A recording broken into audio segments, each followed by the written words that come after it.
Disclaimer. Any of the guidance offered by the podcast host, myself, or the podcast guests is our own guidance. We are not liable for any of the actions the podcast listener decides to do. Welcome back to the Self-Esteem and Confidence Mindset podcast with me, Johnny Pardo.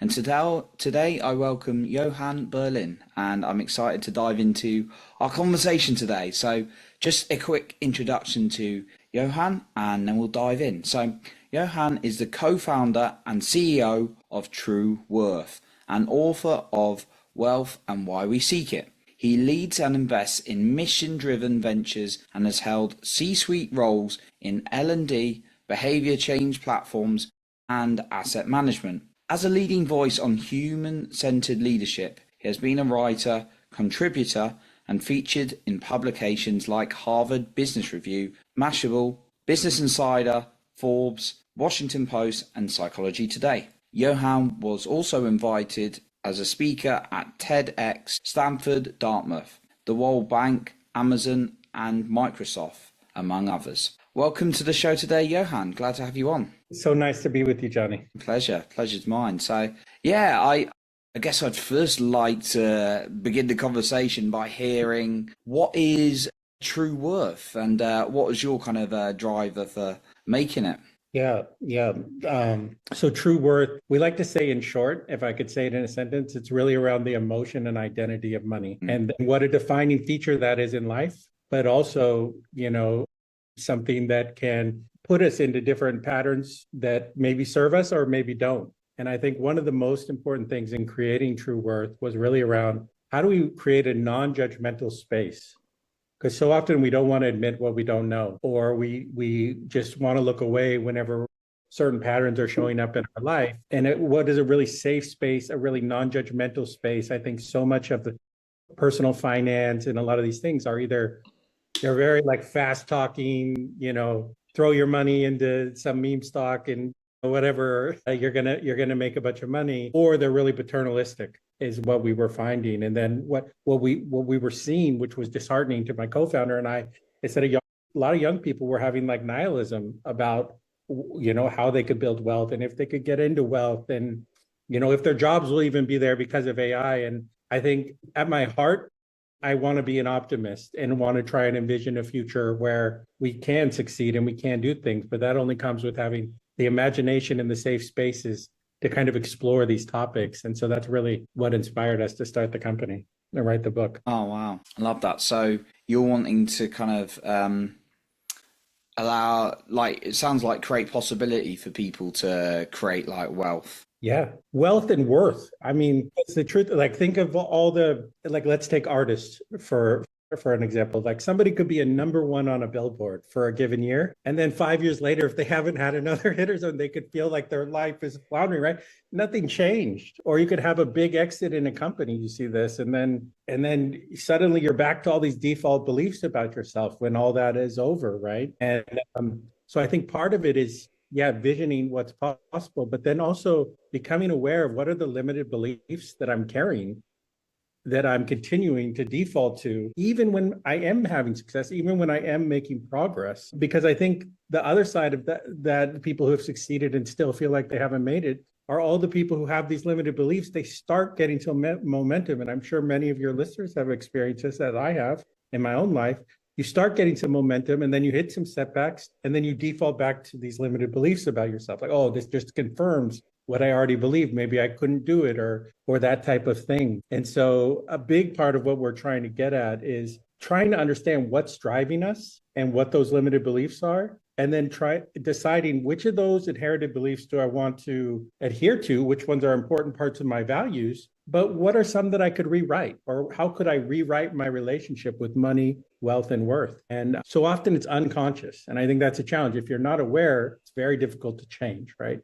So it sounds like you're doing a lot of work looking at the worth as a foundation before anything else. Is that accurate? Yeah.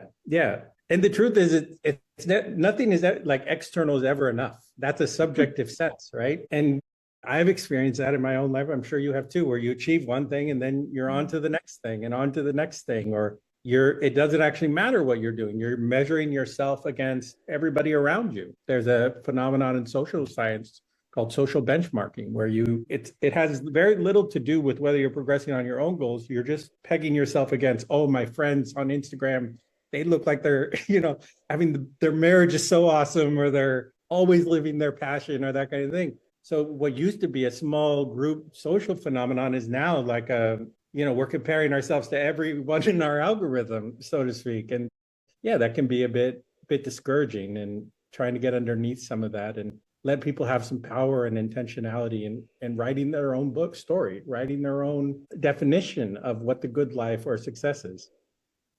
Being in control of their life. I like it.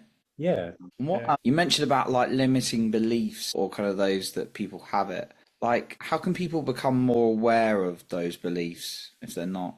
Yeah, I mean, there's lots of fancy workshops you can go to and lots of things you can do. I love this idea of, so say you have something you want to do. I like action learning models where you actually think less about it on the front side. Like, you think you want to do something, you take an action, you kind of get some feedback loops, you learn, you reflect, and you integrate, right? And you kind of go through those loops. So I always think that small actions, and this is a lot of what our programs in TruWorth are focused on, are very small judgmental shifts where we have an intention. And rather than needing to figure it all out before we get started, it's like, what are a few small things? And I think the data on this is overwhelming, that, micro habituations are much better than trying to fix your whole life at once, because you start to feel like you're getting momentum and you start to build self-awareness over time. Every now and then you have these big kind of cathartic realizations in our life, and those are powerful. But the integration side of that is underestimated on the other side, which is,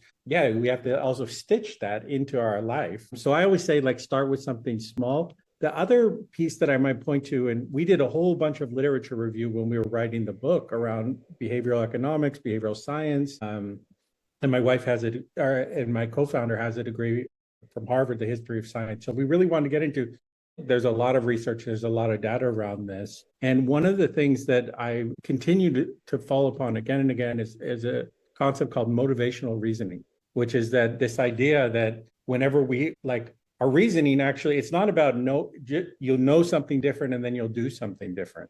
Like, that's not usually how it works. There are plenty of people who are having financial troubles or health troubles and are still in the same patterns, right? So our motivation, our emotions actually drive our reasoning. And understanding so that is very, very powerful in the literature when it comes to behavior change, is getting at what is your deeper motivation for wanting to do this. And what I've learned over the years working with people is that it's better to start with something small and specific than, like, I want to fix my marriage at large, or I want to fix my career and my whole life and change everything and all at once. It's better to actually start with something small. And it's reasonable to assume that things that show up in a small part of your life also show up in other parts of your life. So if you can work on it within a small scoped area, it's much easier. But understanding that, other people say, like, start with why and those sorts of things, but understanding that deeper motivational reasoning of why you want to do something has a huge determination on whether you stick with those goals, and whether you when things get difficult, you actually see it through and you move through those challenges.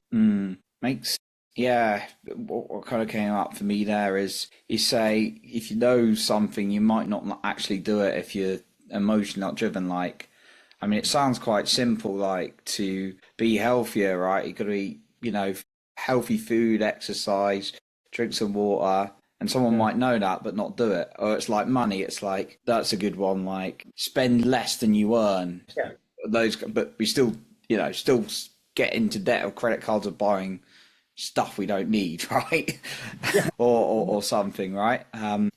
Being driven by those emotions. So what, with those emotions, that's part of some of the work you do to understand, correct me if I'm wrong, but like, to understand what's driving those emotions. Exactly. So the core tenet of the book is two things. One is, we're looking at the context and the culture. We all live in a context. We all live in a culture, right? And so what is the culture? The culture is frictionless purchase, buy now, pay later, people controlling our attention through the attention economy and creating. And I've been at these companies, like, like you have the top neuroscientists in the world coming to visit, often in some virtuous umbrella, like of altruism or something, but like understanding what are people looking for? How do we keep people hooked on it? Why does, when you hit like, it make a particular sound, right? How do we create the least friction between somebody seeing this and buying this? So we have these forces and this culture around us that is hijacking our attention and influencing and continuously nudging what we're thinking about and what we're doing, right?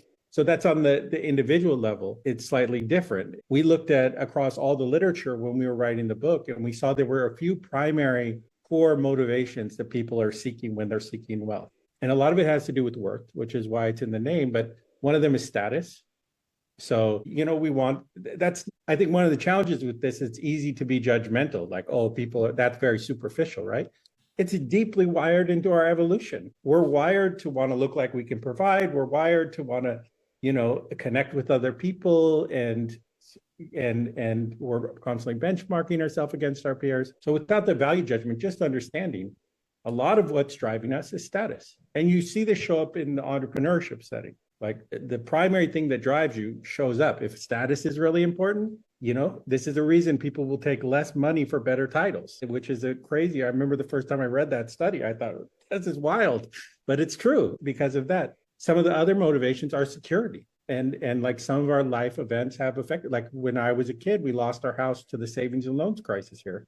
We were like doing pretty okay, middle-class family, and boom, like changes happen and you lose your home. That affects me as an individual, the way I show up in relationships, the way I show up as a CEO. Sometimes I have these impressions around security being extremely important, right? Like, so I keep my costs lower than I need to, and things like that. Another big one is just, and I'm sure a lot of your listeners can relate it, we just want more freedom. And you see this also, there's new studies coming out around why there's so many people who call themselves founders or would rather do gig work than take a job somewhere that they don't really like things. Is we are all longing for more freedom. And that is a major motivator with wealth. And then the last one that we came across, and these all have overlap with each other, right?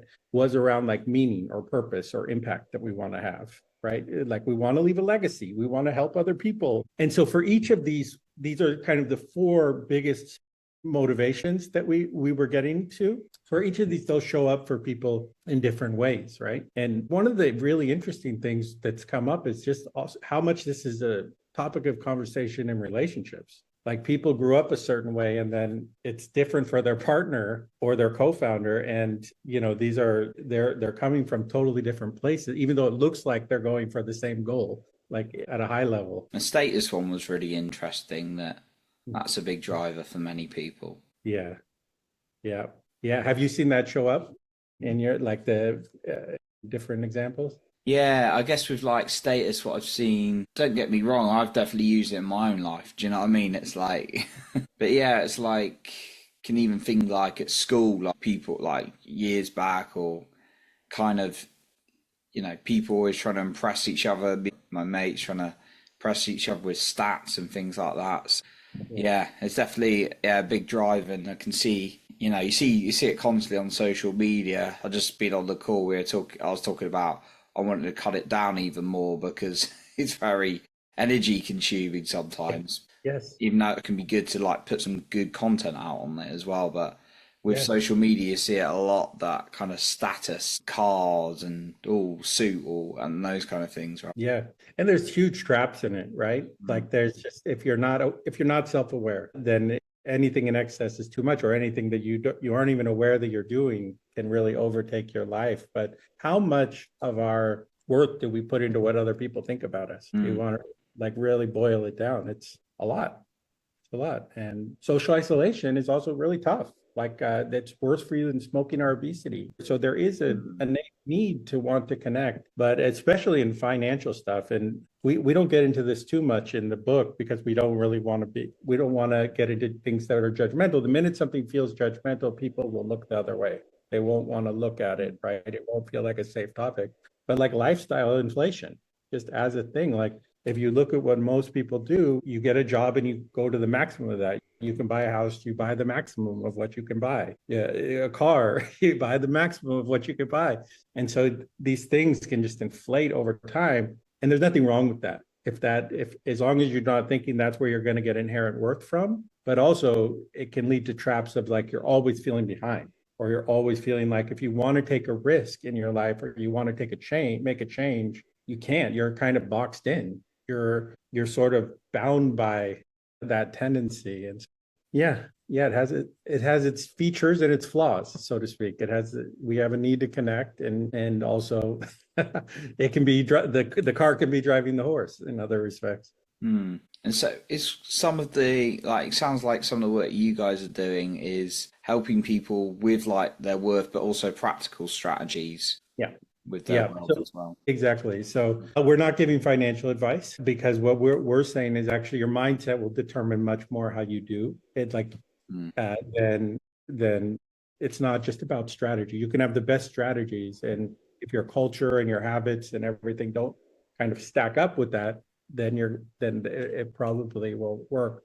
But the two main programs we have are, one is what's called the 7-day shift. And so what we do, and this isn't one-on-one, this is just via text. So people opt in and we help people do one small thing for a time-bound period, 7 days. And 7 days is really important in habit formation. Number one is really important. This is a research and findings from somebody named Evian Gordon, one of the world's top neuroscientists, who I had the privilege of working with for a few years on some projects. One is really important. The first time you do something, because you're more likely to do it again if you do it once, right? And then 7 is where you start to get the habit, the pattern formation. People focus on 20 and 30, but 1 and 7 are arguably two of the most important. So you sort of solidify around 20 or 30. And then 1,000, he says that then it becomes like almost non-conscious, like how much we habituate picking up our phone, right, to check for tech. We don't need to think about it. We just do it, right? So we have a 7-day shift, which is really focused on small things people can do, and then we allow them to reflect. And then at the end, we mirror back what their reflections were so they can kind of glean those insights. And all of these are like take less than 5 minutes total because our attention is constantly being hijacked. If you don't create a really low friction way of doing things, we found that people are much less likely to do it. And then the second program we have is really about, it's called the Money Story Rewrite. And this is a month-long program. And we allow people over that time, again, through small reflections, but this is more rigorous, to really get at what are their underlying motivations and beliefs, and then decide, do I want to carry those, which do I want to carry forward and which do I want to let go of, which ones aren't serving me anymore. And so with both of these programs, we really wanted to reach a lot of people and make it very affordable. So we've been continuously improving the design so that it's not as much one-on-one. It's a much lower lift kind of programs that people can do on their own time, but it has more support than say a MOOC or something, which have very low completion ratings. Like people sign up for them all the time and very small percentage actually finish. So we want to add those nudges and those touch points without being too invasive. So, but that's always the challenge. I mean, every company I've ever been a part of, how do you reach people without over bombarding them, but also not just leaving static content, assuming that they're going to think about it on their own? And so, yeah, we're constantly refining. That's one of the kind of obsessions I have, is how do you help people change without overwhelming them or being part of the problem and needing to hijack their attention. The product is your attention and your time. So I definitely don't want that to be the case. Good little weird nudge, yeah. Like that support that you and these ways that you can really support people with those methods. I'd love to know, like you touched on a couple of times, people's time, attention getting like hijacked. Is there anything you found helpful in your own life or some of your students that has helped like mitigate that? Yeah, well, I think time in nature is one for sure. Time in nature is, I mean, it used to be a punishment. You know, when I was a kid, like if you got in trouble, it'd be like you got to stay inside. You can't go ride your bike around or something. Nowadays, it's the opposite. Like, you know, you tell kids you got to stay home. They're like, oh, I don't care. I'll look at my phone or whatever, you know. But I think there's something incredible about time in nature. I co-wrote an article that was actually in HBR a few years back with the professor from Yale, and about why teams should go into nature. And there's rhythms in nature. I think there's something deeply evolutionary centering about that. The Japanese have something called force bathing. I don't know if you've ever heard of this, but that's one thing that allows for some pause and some disconnection. I think another thing is meditation, mindfulness. I've been practicing meditation since I was a kid. Having a coach, having a teacher in meditation was hugely beneficial for me, and just being able to unplug and pause. How do we pause and break the pattern? Right. I think a third thing I would say is surround yourself with people who have different points of view than you, because it'll break the patterns. We get locked into these fixed pattern recognitions. So much of the social media algorithm is figure out what people like and then figure out how to make it more engaging, or what hijacks their attention more. So it's like narrowing and narrowing what you're looking at. But I think that ultimately the best advice, and this is why we landed on this in our programs, is start with something very small. You don't need to change everything all at once, and see if you can find one thing that really you have high motivational reason, it matters to you, and start doing something small and have support, have a buddy. Like there's a lot of research around, when people have accountability buddies, or whenever we have somebody else that we're going on a shared learning journey with, that can lead to, or a workout buddy that can lead to us being more likely to show up. Sometimes we will show up for other people more than ourselves, and those goals. But it's a struggle, I gotta say. Like there's a part of me, we were talking about social media before. I'm on social, and it's part of getting a message out. It's basically the new medium of communication. But part of me is like deeply resistant to it, because I'm like, man, this is hijacking my attention, other people's attention. And so I think that's a balance. How do you live in this new world without being hijacked by it? And anybody who has a fixed answer, I would be skeptical, because for everyone, something a little different might work. But those are the things I've seen that have really worked with the people I've worked with, and just my own experiences. I like those, like meditation and getting out with nature. Really, really yeah. In fact, I enjoy those methods as well. Not the best meditator, but it's good. Feel better. Yeah. So yeah, money story. I know that's one of your programs you mentioned there. Do you feel? I mean, I have a view like on this, but like maybe for the listener, I'm asking this question for. Do you feel like anyone can change their money story? Because some people have just said, I feel so trapped. I'm financially sabotaging, and just I've always struggled with money. Do you think anyone has that possibility to change their money story? Yeah, I'm so curious what your what your perspective is on it too. What do you think? I mean, I'll tell you, I have a point of view, but yeah, I'd be curious what you think about that. I mean, yeah, I like to have like I like to look at examples of people in history, and you see all kinds of backgrounds they've come from, and like people overcome, like gone from complete what's adversity, that was the word I was looking for, to doing the riches. So yeah, I mean, I look at like examples. So I have a general belief that like majority of people can, I guess we kind of choose our own story. Yeah. And we usually live up or down to it. We usually, even when we are saying something different, we're saying something, we're like trying to say or project a certain thing, we usually live up or down to how we really feel about ourselves. And just for me personally, when you read about, like, I'm a huge fan of history and reading and different biographies, and it's important not to project into the future, because there's so much possibility in any given moment too that is totally unique to that moment. But then there's something deeply fascinating about the story of history. And I'm so optimistic whenever I see things, like whenever you see what people have overcome and what they've achieved. And I don't just mean like what we put on the cover of Time. Like, we tend to revere scientists and people who make a lot of money in our culture. That's what we associate and assimilate to. Look at who's been on the cover of Time magazine, Einstein, or all these different people. I'm also just talking about like people in communities who have showed up for their communities in incredible circumstances, or teachers who show up every day in like really tough schools. Like, I sit on the board of an amazing school program called Sky Campuses and Sky Schools, working in these different schools. And it's just incredible, like how much people can change their lives.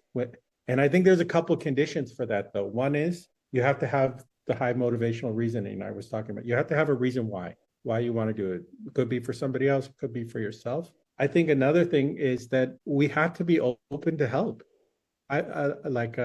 People have asked me because my life didn't always look like it would be what it is, and people have always asked me, well, how did you do that, or how did you change, or how did you kind of overcome challenges? Like both my other brothers passed away from addiction. That could have been me, or and there's lots of things like that. But one thing that people really underestimate is other people's kindness and other people helping them, and so we have to be open to help. And I think one of the challenges today that we face is people feel really isolated. It's like they're connecting through their podcasts and they're connecting through their computer and they're connecting with their AI agent, but we're not always connecting with people. And I can tell you my experience, having been around a lot of really successful people and emergently successful people, somebody helped people along the way almost all the time. We love to tell the great story of how we did it all on our own and we bootstrapped it, this and that. Somebody picked us up when we were down. Somebody helped us along the way. At least in my life, that's been a defining feature. But you have to want it. You have to have a reason why you're doing it. You have to love yourself enough to want to show up differently. And I'm not just talking about money. It could be any challenge we're facing. But at the end of the day, we will live up or down to what we believe about ourselves, no matter what we're projecting or what we're saying to other people. And that's why getting at underneath all of that is so important. It's really, really important. Because otherwise we're going through the motions, but in the end, we default back to the same feeling about ourselves in the same place often. So that kind of that reason can really like allow you to push to go through that than going back to the old patterns. Yeah. Or if you do, I guess bouncing back again, that reason is going to help you. Yeah. I have an amazing meditation teacher, and he always told me, stretch what you're belonging to the whole world, like solving the whole world. And when you stretch your belonging and your vision for the world, somehow like something gets inspired. If we're just thinking about ourselves, sometimes that doesn't do it. We don't have to take on the problems of the world, but whenever we think about it, and this is what great entrepreneurs do. So many of them think about what is the problem I can solve for somebody, right? It's like that migraine-sized problem that for humanity, it could be in social entrepreneurship, it could be in regular entrepreneurship, it could just be in your job, right? How do I help out the people on my team and in this organization and really be there? So other focus can help as well. It doesn't have to just be your personal reason. Do you feel like everyone's got that within them, that reason, but some of us, it might just be harder to dig out than others? I like my experience of meeting like people. There's some people like you'll see, like Tony Robbins is a big example or something. He's like got this, hey, want to end suffering and all this. Granted, I don't resonate with that world as much as I used to, but like that's an example. You got like somebody's like, Nelson Mandela as an icon, like wanting to show a message, a meaning, and this is what drove them as like these really big leaders. But yeah, I also see some people really struggle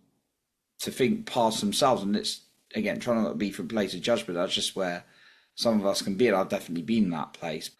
Yeah, I just wondered, do you think everyone's got a reason for moving forward, a reason why? Yeah, I don't know. I mean, it's a good question. It's a good question, right? It started with someone like you who cared and wanted to do something about it. And so we don't have to take on all the problems, but we should know we have a lot more power than we think. And opportunities will arise for us to make a difference in somebody's life in a small way, in a big way. And it doesn't have to be posted to social media. In fact, it's more rewarding if that isn't the reason why you did it, right? It isn't about whether people saw. It's just like you saw it and you did something, and that lifts you. That creates what social science calls elevation. And then when we see other people do that, it elevates them to want to do it. So there you can get, in the same way negativity has a compounding effect, that can also have its own butterfly effect.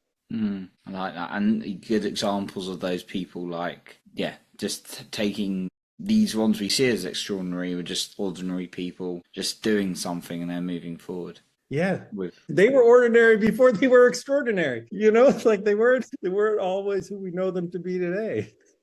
Wow. Yeah, very, very true.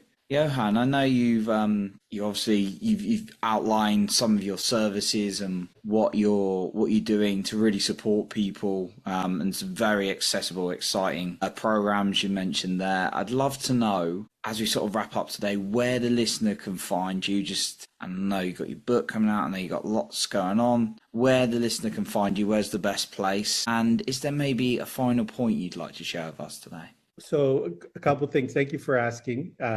So Instagram is one place people can follow me. LinkedIn, so it's Johann B. Berlin. It should come up there. And then our website is trueworthshift.com. And the book is trueworthshift.com/the book. And so we have that up for pre-order. And I guess the message I'd want to share is don't let anyone, to your listeners, don't let anyone define what you believe you're capable of. Don't let anybody else define that for you. Don't let old relationships, old social contracts, old limited beliefs that came from somewhere in your life, whether it was school, growing up, college, whatever it is, that every moment you're anew. And every moment you have an opportunity to choose whenever you have some self-awareness. And so I would just encourage people, go out and try something small. Just take a risk and try something small. Be grateful that you did it. Drop the judgment, whether you succeeded or whether you failed. I love that. Taking the risk and being grateful for the action regardless of the outcome. It's amazing. So Johann's link to the book, to the website, to his Instagram, to his LinkedIn, all will be in the show notes below. So just click that link below and you can connect more with his amazing services and resources that he's got available. So Johann, thank you so much for coming on today and everything you've shared. Thank you for having me, and thank you for everything you're doing, Johnny. I really appreciate the conversations you're hosting and the impact you're having in people's lives. So I was grateful to share the time with you. Well, thank you. Well, that concludes our episode for today.